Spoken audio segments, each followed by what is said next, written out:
दोस्तों आज हम आपको 12th क्लास सब्जेक्ट हिस्ट्री और चैप्टर का नाम है एक साम्राज्य की राजधानी विजयनगर के बारे में बताएंगे। दोस्तों इस लेसन में हमने 11 टॉपिक या क्वेश्चंस लिए हैं, तो आइए शुरू करते हैं एक एक टॉपिक या क्वेश्चंस को। सबसे पहला क्वेश्चन है कि क्या है विजयनगर साम्राज्य। तो विजयनगर का अर्थ है विजय का शहर। यह वह राज्य है जिसका विस्तार कृष्णा नदी से लेकर दक्षिणी तक फैला हुआ था। 1336 में दो भाइयों हरिहर और बुक्का के द्वारा इस राज्य की स्थापना की गई। इस साम्राज्य के अंतर्गत या राज्य के अंतर्गत 4 वंश रहे हैं, जिनमें संगम वंश, सुलूभ वंश, तुलुव वंश और अराविडु वंश का एक मुख्य स्थान है। तुलुव वंश के अंतर्गत राजा कृष्णदेव राय का नाम आता है, जो एक प्रभावशाली शासक थे विजयनगर साम्राज्य के। नेक्स्ट क्वेश्चन हमारे सामने है कि विजयनगर साम्राज्य में व्यापार तथा बाजार का स्वरूप कैसा था। यह हम कह सकते हैं कि विजयनगर साम्राज्य में व्यापारिक गतिविधियां किस तरह की थी। तो विजयनगर के अंतर्गत व्यापारिक गतिविधियों को यदि हम देखें तो हमें पता चलेगा कि उस समय व्यापार गतिविधियां काफी तेजी से फल फूल रही थी। अरब तथा मध्य एशिया से घोड़ों का आयात किया जाता था।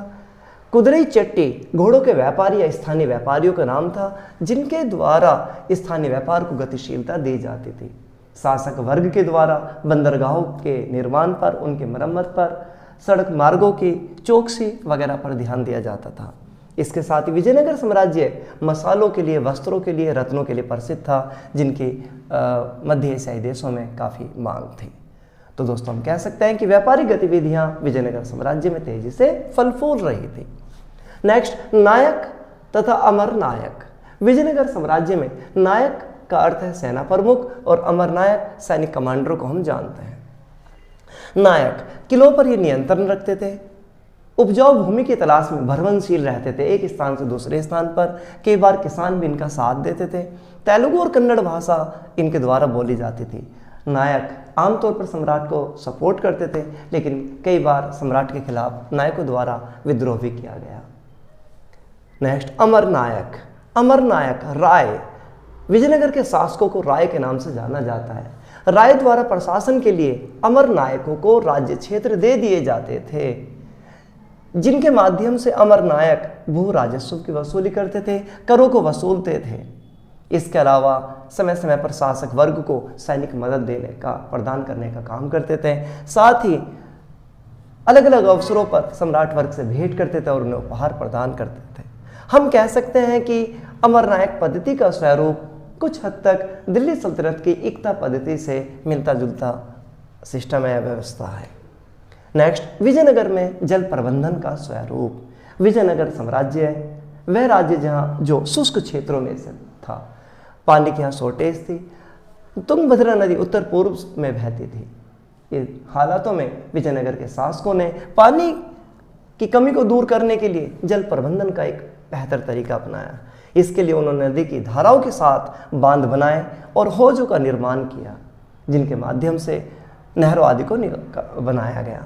कमलपुरम जलाशय जल प्रबंधन का एक श्रेष्ठतम उदाहरण है कि किस तरह इस विशाल जलाशय का निर्माण किया गया ताकि पानी की शॉर्टेज दूर होती रहे।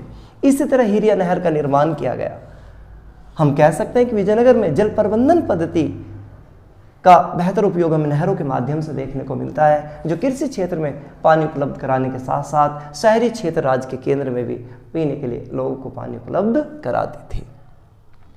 नेक्स्ट, विजयनगर में किलेबंदी का स्वरूप। विजयनगर शासकों ने किलेबंदी का स्वरूप अन्य शासकों की तुलना में अलग तरह से अपनाया। आमतौर पर अन्य शासक किलेबंदी का एक छोटा रूप अपनाते थे, परंतु विजयनगर शासकों ने किलेबंदी का एक व्यापक स्वरूप अपनाया, ताकि अगर शत्रु सेनाएं चारों तरफ से उनको घेर भी ले तो अपनी किलेबंदी के माध्यम से हम अपनी रक्षा कर सकें। अब्दुल रज्जाक फारस के यात्री थे। 15वीं शताब्दी में इस राज्य के अंदर आए। उन्होंने दुर्गों की 7 पंक्तियों का उल्लेख किया और बताया गया कि दुर्गों की 7 पंक्तियां या किलेबंदी का स्वरूप शहरों के साथ साथ गांवों को, कृषि क्षेत्र, जंगल क्षेत्र को घेरे हुए हैं। इसके साथ ही दुर्ग निर्माण में किसी गारे, सीमेंट आदि का उपयोग नहीं किया गया, बल्कि दुर्ग या किलों की दीवारों के निर्माण में फनाकार टुकड़ों का उपयोग किया गया, जो आपस में फंसते हुए चले जाते थे। इसके साथ ही जगह जगह प्रवेश द्वार बनाए गए, जिनके माध्यम से नगर में एंट्री की जा सकती थी। इसके साथ ही किलेबंदी के स्वरूप में मेहराब तथा गुम्बद का इस्तेमाल देखने को मिला है। हम कह सकते हैं कि किलेबंदी के स्वरूप में इंडो इस्लामिक वास्तुकला का एग्जाम्पल देखने को मिलता है। नेक्स्ट क्वेश्चन हमारे सामने है कि विजयनगर स्थान का चयन शासक वर्ग ने किन कारणों से किया। तो विजयनगर शासकों का चयन के पीछे अलग अलग कारक हैं। तुंगभद्रा नदी के उत्तर की जो पहाड़ियां हैं उनका पौराणिक महत्व है। रामायण में स्पष्ट किया गया है कि बाली और सुग्रीव के राज्य की रक्षा ये पहाड़ियां करती हैं। इसके साथ ही इस क्षेत्र की स्थानीय देवी मात्र देवी पंपा देवी के बारे में माना जाता है कि उन्होंने विरूपाक्ष देवता को पाने के लिए, विवाह करने के लिए एक बड़े पैमाने पर इन्हीं पहाड़ियों में तपस्या की थी।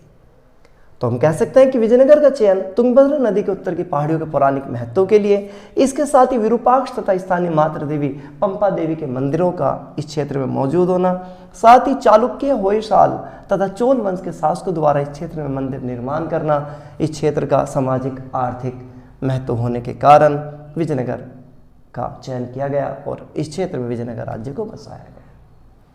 दोस्तों नेक्स्ट क्वेश्चन हमारे सामने है कि विजयनगर साम्राज्य में राज्य के केंद्र का क्या अर्थ है।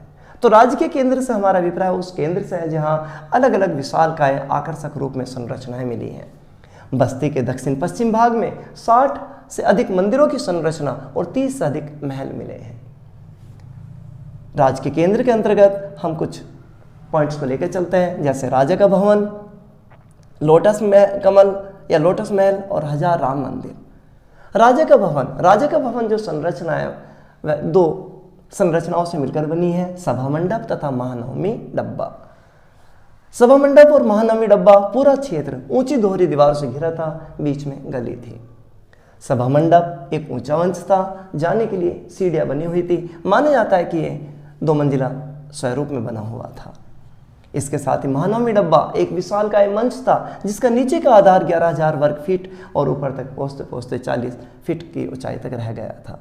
महानवमी डब्बा क्षेत्र का उपयोग धार्मिक उत्सवों में यानी अलग अलग त्योहारों को बनाने में, इसके साथ ही पशु बलि, साथ ही नृत्य, कुश्ती तथा शासक वर्ग द्वारा अपनी सत्ता का प्रदर्शन करने के लिए उपयोग किया जाता था। इसके साथ दोस्तों लोटस कमल महल मिला है जिसमें 9 मीनारें हैं। मैकेंजी द्वारा लोटस कमल महल को परिषदीय सदन का नाम दिया गया कि यहाँ पर सम्राट अपने मंत्रियों के साथ अलग अलग मुद्दों पर बातचीत करते थे या मंत्रणा करते थे।